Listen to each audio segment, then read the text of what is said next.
Bismillahirrahmanirrahim. Assalamualaikum warahmatullahi wabarakatuh.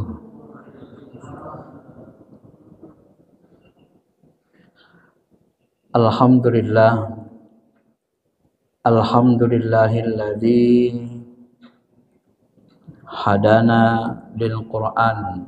Asyhadu an la ilaha illallah khaliqu sa'iril anam. Wa asyhadu anna Muhammadar Rasulullah sayyidil anbiya wal mursalin wa ala alihi wa sahbihi ajma'in. Allahumma salli ala habibina syafi'ina Muhammadin wa ala alihi wa sahbihi ajma'in, amma ba'd. Bapak Ibu yang dirahmati Allah Subhanahu wa taala, mari sama-sama kita mensyukuri segala nikmat yang Allah berikan kepada kita semua, baik nikmat yang zahir maupun yang batin, yang tampak berupa harta, kekayaan, keluarga, tahta atau jabatan, maupun nikmat yang tak kasat mata, baik berupa keimanan, kenikmatan ibadah, kedekatan kepada Allah, kecintaan, ma'rifah, dan seterusnya. Bapak Ibu yang dirahmati Allah Subhanahu wa taala,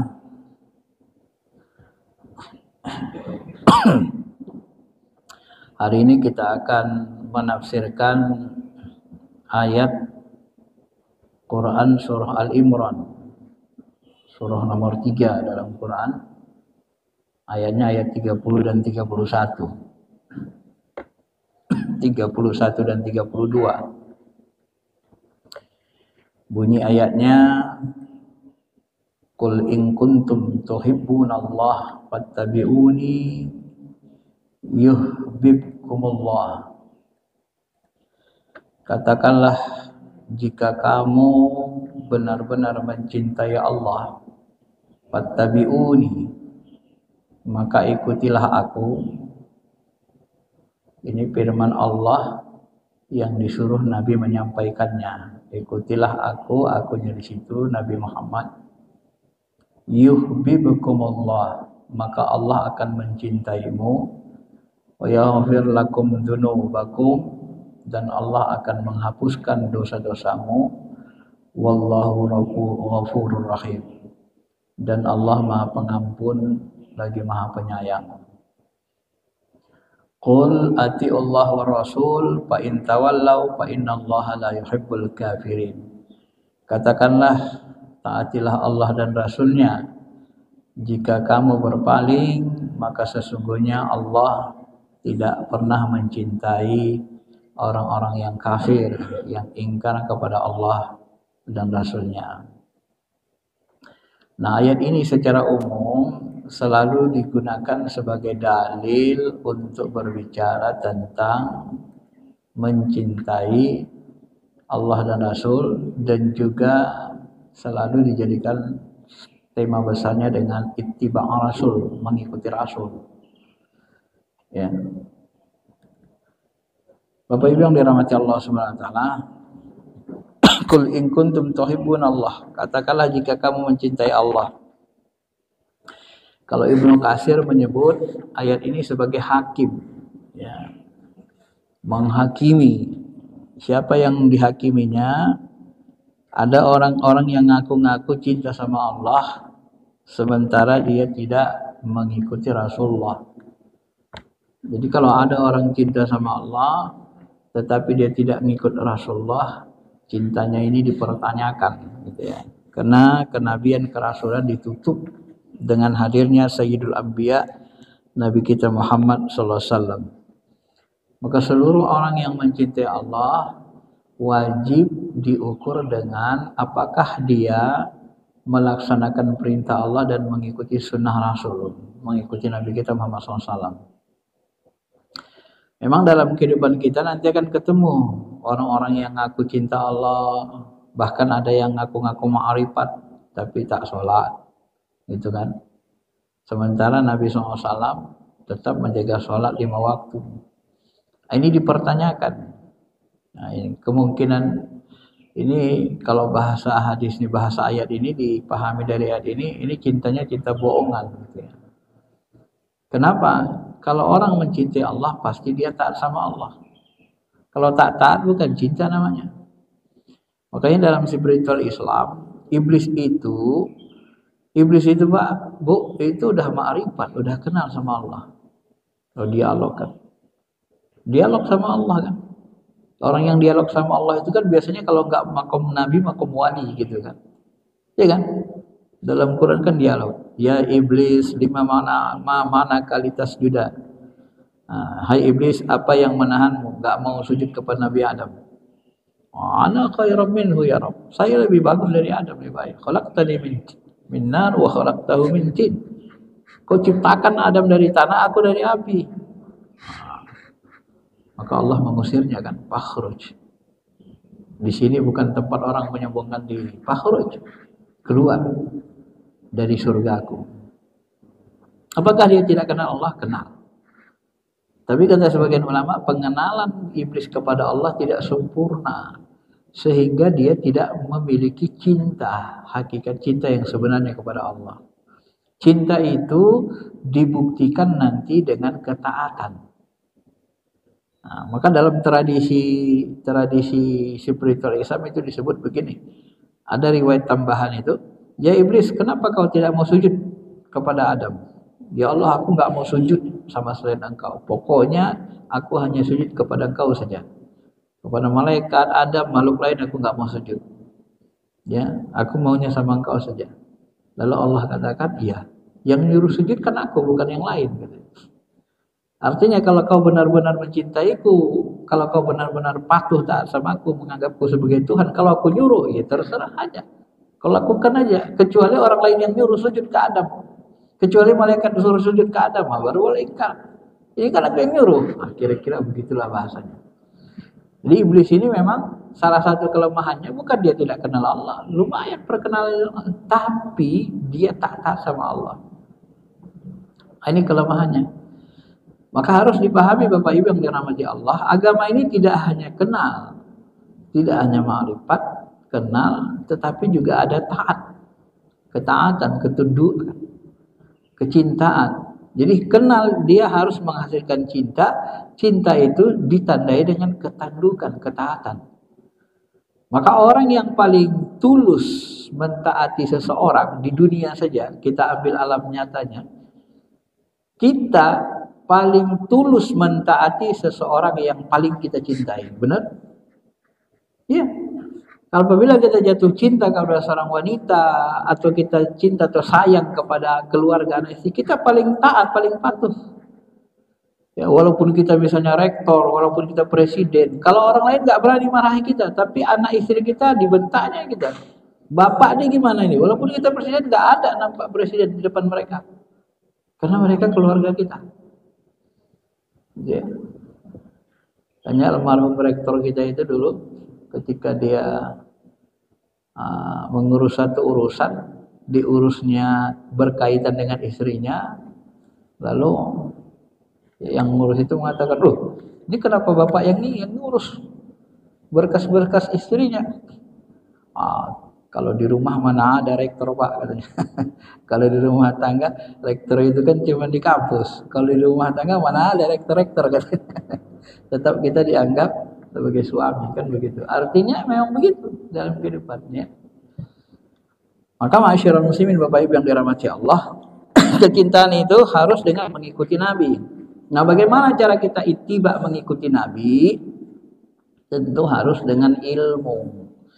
Inilah yang sering saya sampaikan, menafsir ayat dengan ilmu, memahami ayat dengan ilmu. Jangan dengan emosi suka-suka kita aja. Mengikuti Nabi, diikuti Nabi.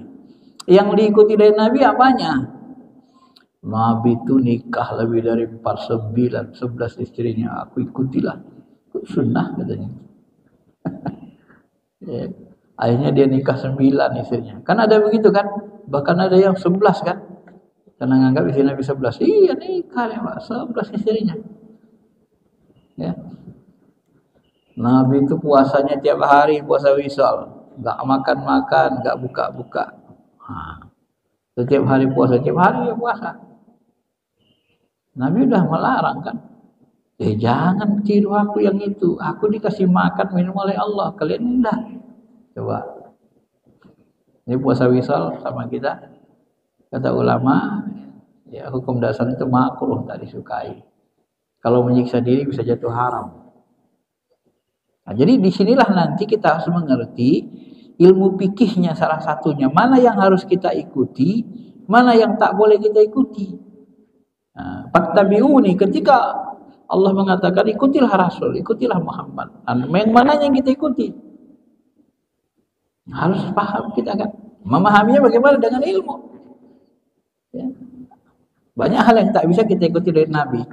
Disinilah nanti keterjebakan sebagian ahli hadis. Ada zaman tabi'in namanya Ibnul Wahab. Ini termasuk ahli hadis di masanya, ulama besar. Apa dia bilang? Masya Allah, kalau enggak jumpa Imam Malik, niscaya Ibnul Wahab nih sesat selama-lamanya katanya. Bilangkan diri dia. Kenapa gitu Syekh? Iya, yang kukira semua yang datang dari Nabi itu harus diikuti. Ternyata ada sebagian yang tak boleh diikuti. Dia kira semuanya harus dicontoh. Ternyata tidak semua juga. Dari pembahasan inilah nanti di ilmu fikih disebut mengikuti Nabi itu ada, kalau bahasa lainnya sunnah itu kan perkataan, perbuatan, takrir. Ada perkataan, perbuatan, takrir Nabi ini yang wajib diikuti. Ada yang perkataan, perbuatan, dan takrir Nabi ini dianjurkan diikuti, namanya sunnah atau nadab. Ada yang dilarang diikuti, haram, namanya sunnah khususiyat, khusus buat Nabi. Ada yang kita makruh, dibenci, tidak disukai mengikutinya karena kita nggak mampu. Seperti puasa wisol, Nabi bulan Ramadan mencium Aisyah lagi puasa. Ya Rasul, boleh mencium istri? Antum kan cium istri bulan puasa. Jangan, aku kuat nahan, kalian nanti nggak kuat nahan keterusan, kata Sallallahu Alaihi Wasallam. Artinya makruh, dikhawatirkan nggak bisa nahan keterusan. Ya. Nabi menikahi 9 atau 11 istri, Aisyah, ya. Sebelumnya Khadijah, dan seterusnya termasuk Hafsah dan sebagainya, Zainab. Nah, Bapak Ibu yang dirahmati Allah Subhanahu wa taala, ini nikahi Nabi SAW istri-istrinya ini begitu beliau wafat. Boleh enggak kita menikahi istri beliau? Nabi dulu menikahi Aisyahnya, aku pun nikahi Aisyah, udah tinggal Nabi, aku ngikut Nabi katanya. Enggak boleh, haram. Kenapa? Istri Rasul itu ummahatul mukmin, ibu-ibunya orang beriman. Ya. Nggak boleh nikahi ibu. Maka tak ada sahabat yang berani menikahinya, diharamkan Allah Ta'ala. Istri-istri Rasul itu ibu-ibu kamu, maka tidak boleh kamu nikahi. Tapi kalau Abu Bakar meninggal dia, istri Abu Bakar dinikahi Imam Ali.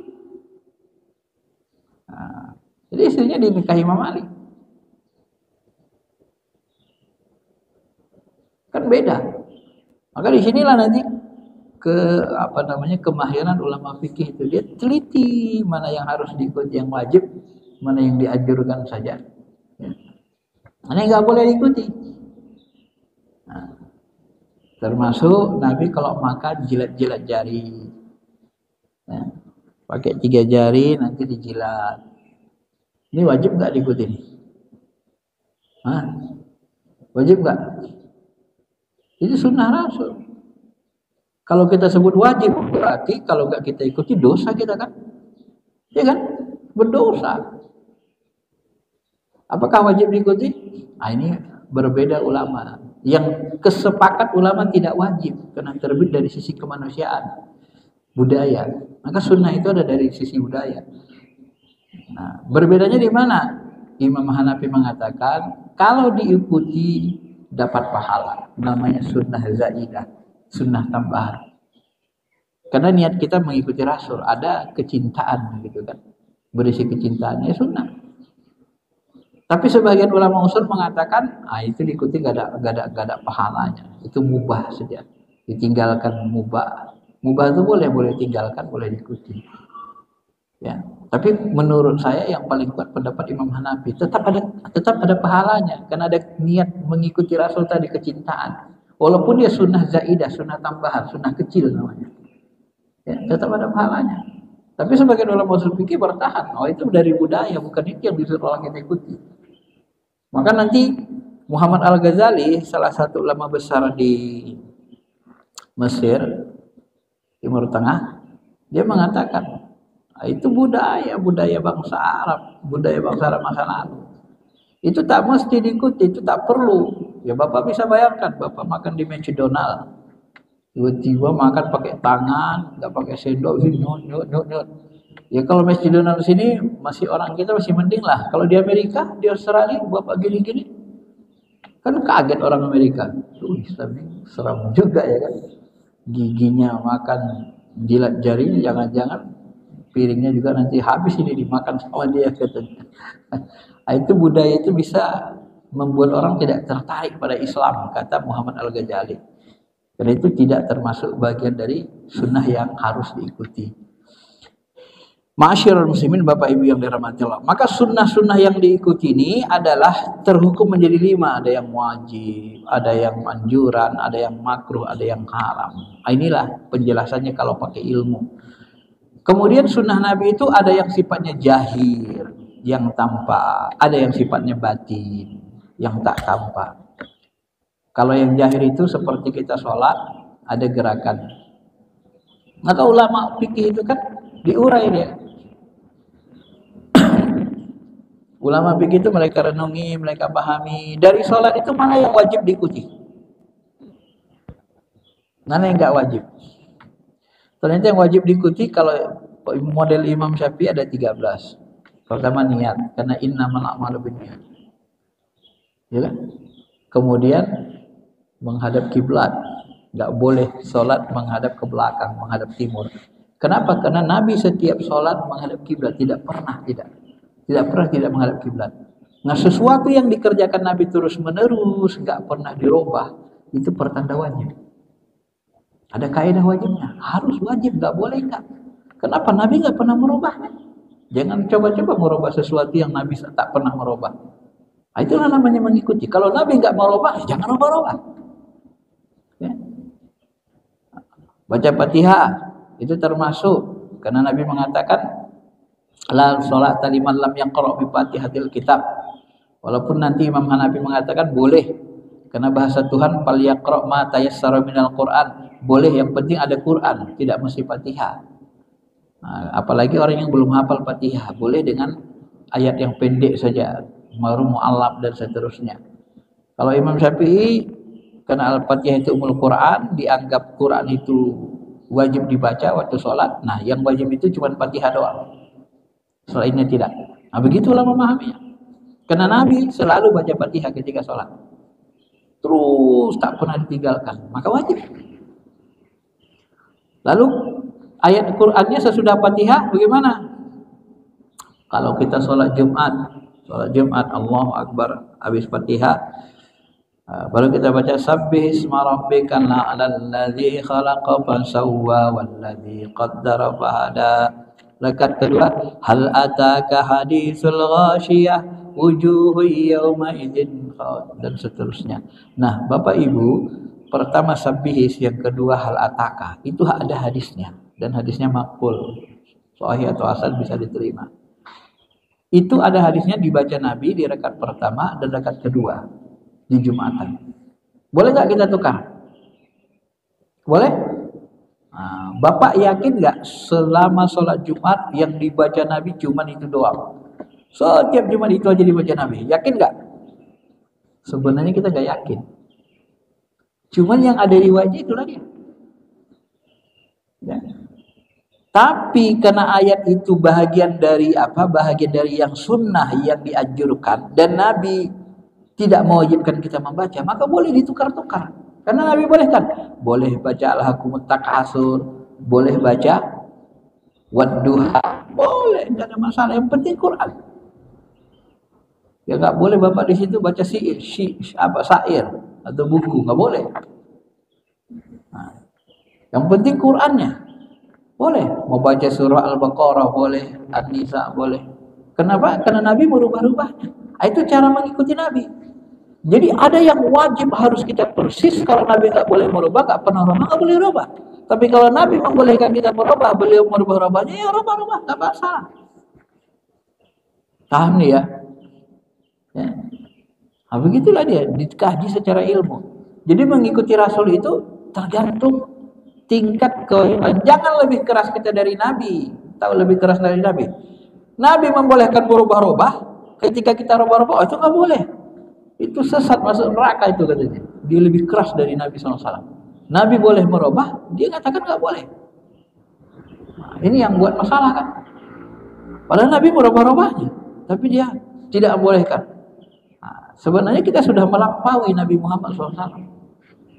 Menjengkali. Kenapa? Karena kita lebih keras dari beliau.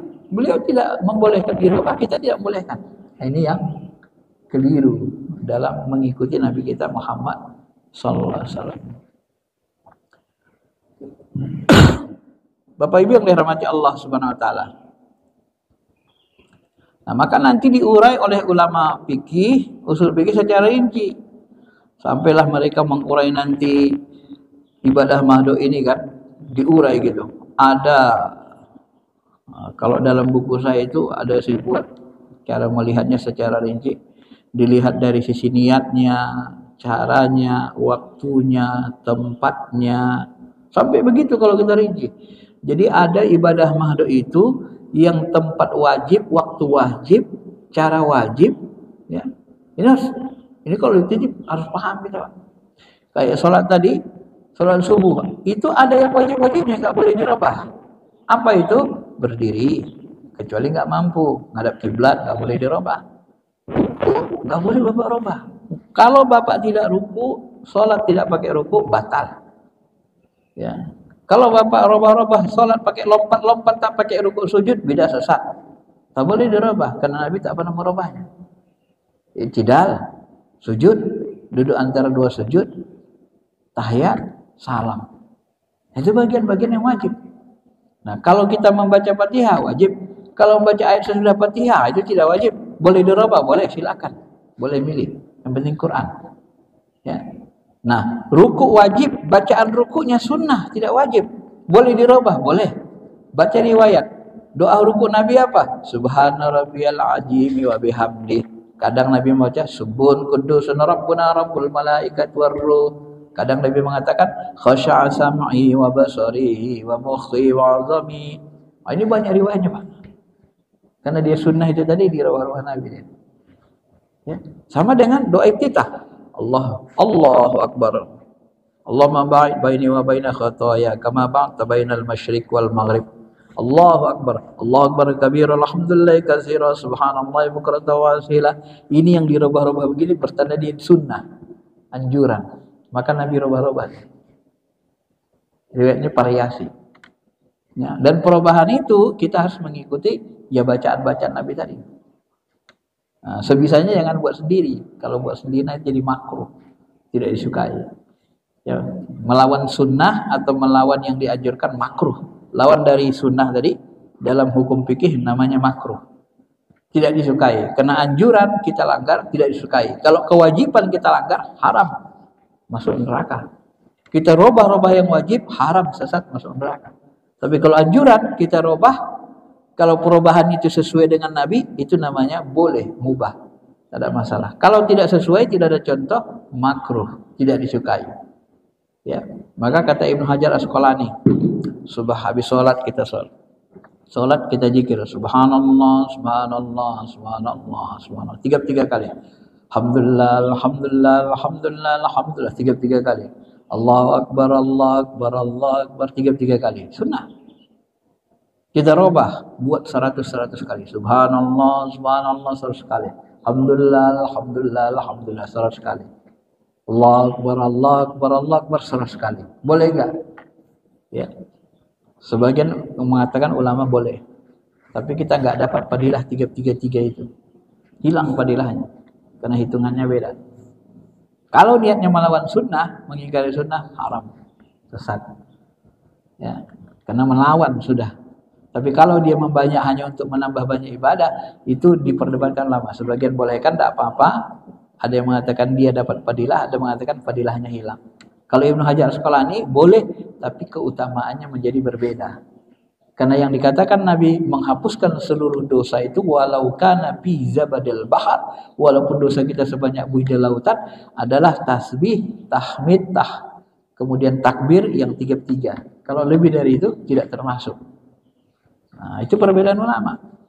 Jadi dirubah begitu pun karena dia amalan sunnah tidak serta-merta menjadi sesat. Kecuali niatnya memang mau melawan sunnah kan. Sesat. Tapi kalau nambah banyak amal tidak sampai kepada haram. Ya, karena dia mau nambah banyak amal saja. Nah, itu perbedaan ulama dalam memahami mengikuti sunnah-sunnah yang mandub, sunnah-sunnah yang sifatnya anjuran, bukan sunnah yang wajib dilakukan. Ma'asyiral muslimin, Bapak Ibu yang dirahmati Allah Subhanahu wa taala. Nah, sunnah Nabi tadi ada yang kita ikuti, ada yang jahir. Pembahasan sunnah-sunnah Nabi yang kasat mata, terlihat mata, yang jahir, gerakan-gerakan sholat, inilah yang disebut nanti akan menghasilkan namanya ilmu fikih. Jadi ilmu fikih itu Pak memudahkan kita memahami. Saya kasih contoh. Idza qumtum ila sholati faghsilu wujuhakum wa aydiyakum ilal marafiq. Kalau kamu mau sholat, maka basuhlah wajahmu dan tanganmu sampai siku, kata Allah. Wamsahu birusikum, dan sapulah kepalamu. Wa arjulakum ilal ka'bain, dan kakimu sampai mata kaki. Jadi 4. Basuh muka, tangan sampai siku, kepala, dan kaki sampai mata kaki. Nah, ini kan hadis ayatnya jelas. Basuhlah wajahmu. Nah, mana yang disebut dengan wajah? Coba. Ya, ini mohon maaf nih. Kadang orang kalau nggak belajar fikih dia, Pak, dia wudhu gini-gini kan ya wajahnya. Selesai. Basuhlah wajah mah, gini-gini aja wajahnya. Yang kena ini sama ininya. Selesai. Baru gini kan ya. Karena dianggapnya wajah ini pokoknya sel kena depan ini aja. Apakah benar cara ibadah gitu? Allah tidak mengatakan yang wajah itu mana, dari mana ke mana. Nabi tidak menjelaskan yang dimaksud wajah itu mana ke mana. Lalu kita mengetahui wajah ini dari siapa? Inilah perlunya namanya fikih. Ditelitilah ulama fikih. Yang dimaksud dengan wajah itu dalam mazhab Syafi'i, ujung ini, tempat terbit tumbuhnya rambut di atas nih, sampai ke jenggot ini, dagu.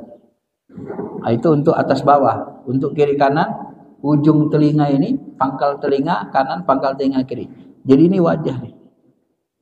Nah, jadi kalau ada orang berwudu hanya gini-gini aja, tidak sah kalau dalam fikih.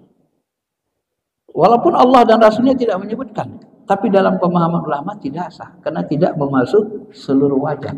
Ayat itu menyuruh basuh seluruh wajah, bukan sebagian. Ada mana sebagian di situ. Nah, itulah namanya fikih. Jadi fikih itu menyempurnakan ibadah kita, supaya jangan salah memahaminya. Paham Pak? Nah, jadi kalau orang nggak ngerti fikih, ayo gitu, repotnya kan gitu. Pokoknya wajah, ya mana wajah itu? Dari mana ke mana wajah? Nah, makanya di sini memahami ayat Tuhan, firman Allah, hadis Rasulullah, dia pakai ilmu. Kalau berkaitan nanti dengan fikih, pakai ilmu fikih. Berkaitan dengan akidah, pakai ilmu akidah Ahlussunnah wal Jamaah. Begitu supaya jangan tersesat, supaya jangan lari memahaminya. Karena masing-masing, karena ilmu itu dibangun ulama berdasarkan Quran dan hadis, dibangun, itu dibuat ilmu itu sistematis. Itu diambil dari Quran hadis yang banyak, bukan yang sedikit. Ya. Nah, kenapa Imam Syafi'i mengatakan begitu? Ya karena nanti akan ketemu riwayat ya basuh wajah itu memang tidak disebut secara rinci, ya, tetapi nanti ada bagian-bagian tertentu yang tersebutkan sebahagiannya, gitu. Ya. Ma'asyiral muslimin, bapak-bapak, ibu-ibu yang dirahmati Allah Subhanahu wa taala. Nah, itu contoh di mana kita harus memahami, mengikuti sunnah itu dia harus berilmu. Bukan mengikuti sunnah itu Ya kayak maafnya kayak kalau babi nyerodok aja gitu kan, nggak bisa gitu. Artinya berilmu juga harus ada ilmunya. Ya, karena sunnah Nabi itu harus diikuti. Yang wajib itu memang wajib kita ikuti, yang dianjurkan ya memang dianjurkan kita ikuti. Sholat sunnah sebelum subuh itu sunnah Nabi, tapi dia tidak wajib. Ya sebisa mungkin kita ikuti, kecuali kita telatkan. Kemudian sholat duha, sholat rawatib lainnya, sholat witir. Nah, ini sunnah yang sunnah namanya, sunnah yang mandub. Ini sebisa mungkin kita ikuti. Nah, maka dalam hadis qudsi dikatakan, wa ma taqarraba ilayya abadun ahabba ilayya mimma aftaradtu bih. Tidak ada hambaku yang mendekatkan diri kepadaku yang paling aku cintai daripada mereka mengamalkan yang wajib-wajib, yang fardu-fardu. Artinya yang wajib-wajib, yang fardu-fardu yang dicontohkan Nabi itu diamalkan, wajib, nggak bisa. Nggak ada toleransi di situ.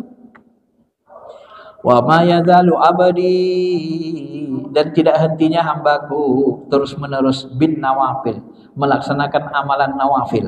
Nah, yang sunnah itu kadang disebut Allah dan Rasulnya nawafil, sama dengan tahajud. Nafilatal laka asa ayyab'asaka rabbuka maqaman mahmuda wa minal laili fatahajjad bihi nafilatal lak. Nafilah, jadi sunnah itu bisa diartikan nafilah, kadang diartikan fadilah.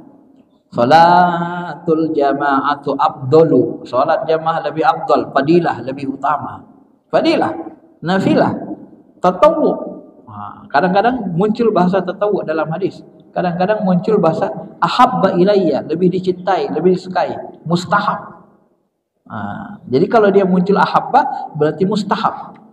Mustahab itu sama dengan sunnah, sama dengan tatawwu, sama dengan fadilah, sama dengan nawafil. Itu mirip-mirip. Intinya adalah anjuran. Nah, sesuatu yang dianjurkan Allah dan Rasulnya ya kita anggap sebagai anjuran, bukan kewajiban. Tak bisa kita memaksanya keras sekali seperti amalan wajib. Nah, kalau orang tidak paham fikih, yang sunnah-sunnah nanti dipaksanya kali orang lebih, ya itu tadi, lebih keras dia dari Allah dan Rasulnya, lebih kejam dia memaksa dari Allah dan Rasulnya. Kalau nggak kita lakukan, jaganya kita sesat masuk neraka. Wah, ya Allah dan Rasul aja menganjurkan, nggak mengharamkan, meninggalkannya kok ada pandai-pandaian memaksanya gitu kan. Nah, ini kalau tidak mahir dibikin aja begitu. Ya. Makanya Bapak Ibu dirahmati Allah Subhanahu wa taala, dia harus berilmu. Salat sunnah, puasa sunnah, ya. Itu juga namanya anjuran. Maka kita harus paham, ya, kita upayakan, kita laksanakan. Kalau amalan-amalan nawafil ini terus-menerus kita lakukan, barulah nanti kita ahab. Hatta uhibbu, barulah nanti Allah mencintai kita. Artinya tidak bisa kita mendapatkan cinta Allah kalau hanya mengandalkan amalan wajib. Ya. Sebaiknya adalah dengan mengamalkan amalan yang sunnah atau yang dianjurkan. Qul in kuntum tuhibbunallah fattabi'uni. Maka kalau kamu mencintai Allah, maka ikutilah aku. Bagaimana ngikuti Rasul? Ikuti sunnah-sunnahnya, baik sunnah yang wajib maupun sunnah yang dianjurkan. Jangan sunnah yang dilarang. Kalau Allah keras memerintahkan sesuatu, Allah dan Rasulnya keras, kita keras. Kalau Allah hanya menganjurkan sesuatu tidak terlalu keras, maka kita juga ikut-ikut menganjurkan. Jangan lebih keras kita dari Allah dan Rasulnya. Ya, pakai rem juga ini Pak, beragama ini. Kalau nggak pakai rem nanti lebih kejam kita dari Allah dan Rasulnya. Nah, dengan begitu baru Allah yuhibbukumullah, baru Allah mencintaimu. Mengamalkan fardu, mengamalkan amalan nawafil, barulah nanti Allah mencintai kita. Wa yaghfir lakum dzunubakum, dan menghapuskan dosa. Jadi Bapak Ibu, seluruh amalan-amalan yang kita lakukan ini semuanya, baik amalan wajib, amalan sunnah yang dicontohkan Rasul, semuanya menghapuskan dosa. Silahkan periksa amalan, tidak ada yang tidak menghapuskan dosa. Semuanya menghapusin dosa. Salat 5 waktu berjemaah itu sama dengan seperti kita mandi 5 kali di kolam, kata Nabi SAW. Adakah yang kalian masih lihat kotoran? Kata sahabat, tidak ya Rasul. Ya, menghapuskan dosa. Salat itu menghapuskan dosa. Berjalan kita ke masjid, ngapusin dosa, naikkan derajat, kan gitu pahalanya. Jadi itu semua baca Quran baca Quran dapat 1 huruf 10 hasanah. Kemudian dihapuskan dosa-dosa kita. Yaghfirul dzunub. Innal hasanatu yudhibunas sayyi'at. Sesungguhnya kebaikan-kebaikan itu menghapuskan dosa-dosa, keburukan-keburukan. Dihapuskannya Pak keburukan kita. Kenapa? Karena memang kita diinginkan Allah bersih di bumi ini supaya pulang nanti dalam keadaan suci juga. Maka seluruh amalan disuruh untuk membersihkan qalbu, bersihkan diri. Supaya apa? Supaya kita kembali ruhani kita dalam kondisi bersih. Bagaimana bersihkannya? Ya dihapuskan dosa, bintik-bintik hitam. Setiap dosa yang kita lakukan muncul bintik hitam di qalbu. Kita istighfar mohon ampun, hilang dia. Nah, itu bahasa Nabi kan. Puasa apa lagi? Man shoma ramadhana imanan wa ihtisaban ghufira lahu ma taqaddama min dzambi. Barang siapa puasa Ramadan dengan ihtisab, maka hapuslah seluruh dosanya. Benar? Seluruh dosanya hapus. Tapi di setiap ibadah itu biasanya ada kata kunci. Salat yang menghapuskan dosa itu yang mana? Ala qadri ma'ukuli. Salat yang khusyuk. Rukun syaratnya terpenuhi, kemudian hadir hati kita. Anta budallah ka'annaka tara. Engkau menyembah Allah seperti benar-benar melihatnya. Kalau tak mampu merasakan Allah melihatmu. Nah, ini harus ada. Jadi khusyuk itu kita seperti benar-benar melihatnya. Maka salat itu dianggap yunaja rabbahu, munajat, berbisik-bisik. Arti dasar munajat, ngobrol bisik-bisik. Nah, dialog. Bismillahirrahmanirrahim. Allah balas, hambaku telah memujiku. Itu kan. Jadi Fatihah yang kita baca dibalas Allah, dijawab. Dialog. Dalam hal diskusi begitu. Jadi salat itu munajat, mi'raj, dialog, memandang Allah. Apabila salatnya dengan khusyuk, maka dia menghapuskan dosa. Apabila puasa kita ihtisab itu apa? Ihtisab itu berasal dari kata hasabah. Hasabah itu menghitung diri, mawas diri, atau memperhatikan. Ihtisab itu merasa diperhatikan Allah. Hampir sama dengan sholat. Mawas diri kita kan. Nah, apabila puasa itu dengan ihtisab, maka dia menghapuskan dosa. Tapi kalau puasa tidak ada ihtisabnya, mansoma. Kata Nabi, kam min shaim laisa lahu jaza illal ju' wal atas. Berapa banyak orang puasa enggak ada yang dia terima kecuali lapar sama haus doang. Kenapa? Karena enggak ihtisab. Nah, coba perhatikan amal-amal itu. Jadi amal-amal itu kalau terlibat ruh, qalbu, khusyuk, ihtisab, hapus dosa. Begitu juga haji. Begitu kita berangkat haji, apa kata Allah? Fatazawwadu fa inna khairaz zadit taqwa. Berbekallah engkau ketika berangkat haji, dan sebaik-baik bekal adalah takwa. Kalau kita bertakwa dalam melaksanakan ibadah haji, fala rafasa wala fusuqa wala jidala bil hajj. Tidak ada rapas, tidak ada perbuatan fasik, tidak ada jidal, tidak bertengkar, tidak berkelahi. Nah, itu enggak boleh. Apabila kita bertakwa, dapat haji mabrur. Dapat haji mabrur, pahalanya apa? Kakharajat tu bimbatni ummihi. Seperti dia lahir kembali keluar dari rahim ibunya. Bersih dari dosa. Kapan bersih dari dosa? Kalau hajinya berbekal takwa. Takwa itu di mana? At-taqwa hahuna wa yusiru ala sadri. Takwa itu di qalbu. Jadi amalan kita ini kalau hati kita ikut, ruh kita ikut, bersih dia, terhapus dosanya. Baik sholat, puasa, haji, zakat pun sama. Ya. Khudz min amwalihim shadaqatan tutahhiruhum wa tuzakkihim biha. Ambil harta mereka Muhammad. Ambil harta orang kaya sebagai zakat. Untuk apa? Tutahhiruhum, membersihkan mereka. Wa tuzakkihim, mensucikan qalbunya. Ya, dengan ikhlas. Nah, maka kolbunya apa? Kolbunya ketika bersedekah berzakat dengan ikhlas. Nah, maka Tuhan membahasakan Qaulun ma'rufun wa maghfiratun khairum min sadaqati yatba'uha adza.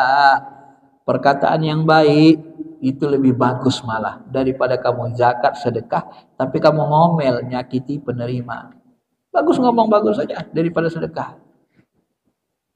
Nah, artinya apa? Kalau kita ngomelin, kamu nih kerjanya minta-minta aja, udah 10 tahun enggak bisa-bisa jadi orang, masih minta-minta terus, enggak ada malunya ini.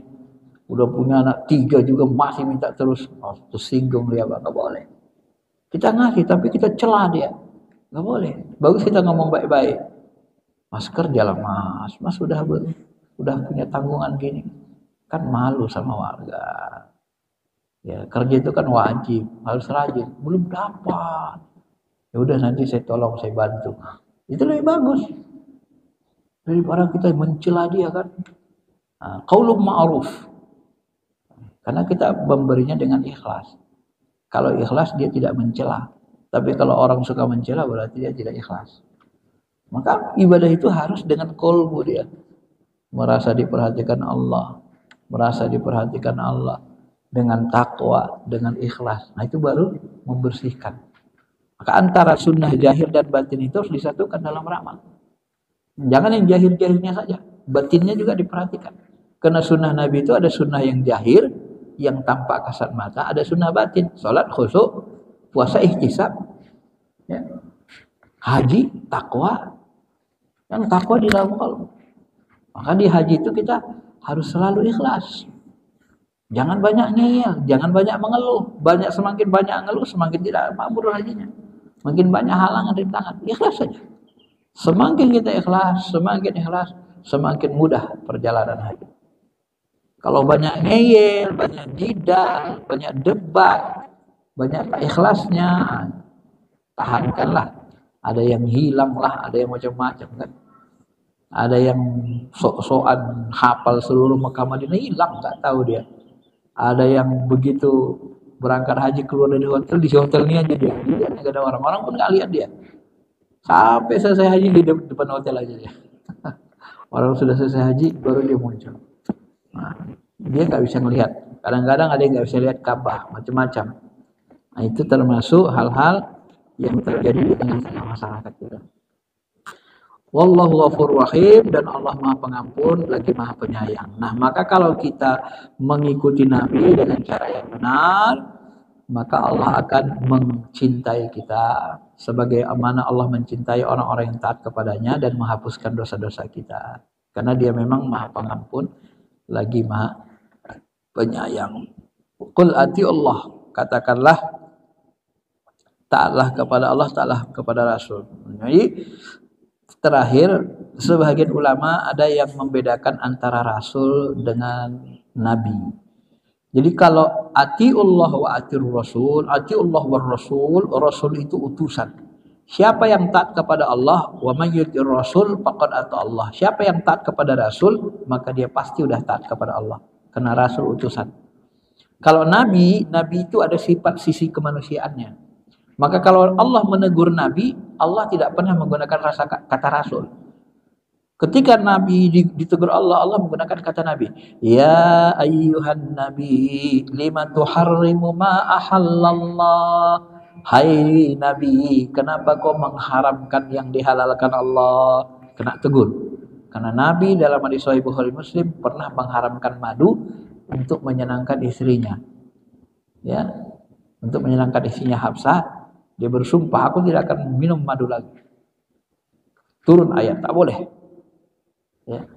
Walaupun untuk menyenangkan istri, tak boleh. Karena madu itu adalah yang halal. Ya, karena sebagian istri cemburu dikasih madu dengan Maria Kibetiyah, sehingga dianggap Rasul betah bersama Maria Kibetiyah. Bermalam di tempat Maria Kibetiyah karena dikasih madu. Cemburu isi Rasul. Sehingga Nabi mengharamkan madu dalam hadis Sahih Bukhari Muslim. Nah, ketika menegur, maka di situ digunakan kata Nabi. Ya ayuhan Nabi. Tidak digunakan kata Rasul. Maka bahasa Quran, may yuti'ir Rasul faqad ata Allah. Siapa yang taat kepada Rasul, pasti dia taat sama Allah. Tidak ada kata-kata may yuti'in Nabi faqad ata Allah. Siapa yang taat kepada Nabi, pasti dia taat kepada Allah. Kata seperti itu tidak ada. Maka dibedakan sebagian ulama, diteliti. Kalau Nabi ada sisi kemanusiaannya, kalau Rasul itu sisi spiritualnya. Memang utusan. Dan kalau utusan itu tidak boleh dibantah. Mengikuti dia, mentaati dia sama dengan mentaati Allah. Tapi kalau nanti Nabi ada sisi wilayah manusiawinya, maka Allah menegur dengan menggunakan kata Nabi. Jika ada teguran, selalu digunakan dengan bahasa Nabi, bukan kata Rasul. Ini hasil penelitian sebagian ulama. Baik, saya kira itu saja. Ya, mudah-mudahan bisa dipahami. Dan ujung ayat ini adalah fa in tawallau fa innallaha la yuhibbul kafirin. Kalau kamu berpaling, tidak mau juga ikut Rasul, sunnah Rasul untuk mencintai Allah, maka Allah tidak menyukai orang-orang yang kafir. Karena kafir kepada Allah, kafir kepada Rasul juga bagian dari keimanan. Apabila kita mengingkari Rasul, mengikuti Rasul, itu juga termasuk kafir. Sebagian orang-orang non-Islam, mereka keberatan disebut kafir. Kami kan beriman kepada Tuhan, kok kami disebut kafir? Karena rukun iman itu ada 6. Salah satunya beriman kepada Nabi Muhammad SAW. Kalau tidak beriman kepada Nabi Muhammad, itu tergolong kafir. Maka orang yang ingkar sunnah itu juga kafir. Karena lawan iman adalah kafir. Kalau rukun iman hilang satu, maka terhukumlah kafir. Kalau rukun sholat hilang satu, batallah sholatnya. Kalau rukun iman hilang satu, batallah imannya. Begitu bahasanya. Tapi kalau rukun imannya masih sempurna, kemudian dia mengingkari hal-hal yang kecil, tidak batal imannya. Nah, itu contohnya di mana, Ustaz? Ada orang beriman dengan hari akhirat, beriman dengan hari pembalasan. Tapi dia tidak percaya bahwa di dalam kubur itu ada siksa jasmani. Ada yang seperti itu. Terutama sebagian ulama besar Hizbut Tahrir. Mereka nggak percaya dengan azab jasmani dalam kubur. Kenapa? Jasmaninya di situ aja kok katanya. Jasmani di situ aja, hancur-hancur gitu aja. Nggak ada siksa jasmani. Yang ada siksa roh katanya. Kalaupun ada azab, azabnya azab ruhani. Tidak jasmani. Katanya. Karena jasmaninya di tanah itu aja. Sampai hancur. Itu menurut mereka. Yang kalau begini, itu tak boleh dikafirkan. Karena bukan bahagian dari pokok keimanan. Tapi fur'iyahnya. Dari akidah itu ada yang pokok, ada yang furu. Kalau yang pokok diingkari kafir, kalau yang furu'nya tidak kafir. Ya, itu masih dalam bentuk ijtihad. Paling nanti dalam bentuk ya kufur nikmat atau di bawahnya lah ya. Bukan kepada kekafiran. Baik, itu saja. Kalau ada yang mau tanya, kalau masih ada waktunya silahkan. Sudah.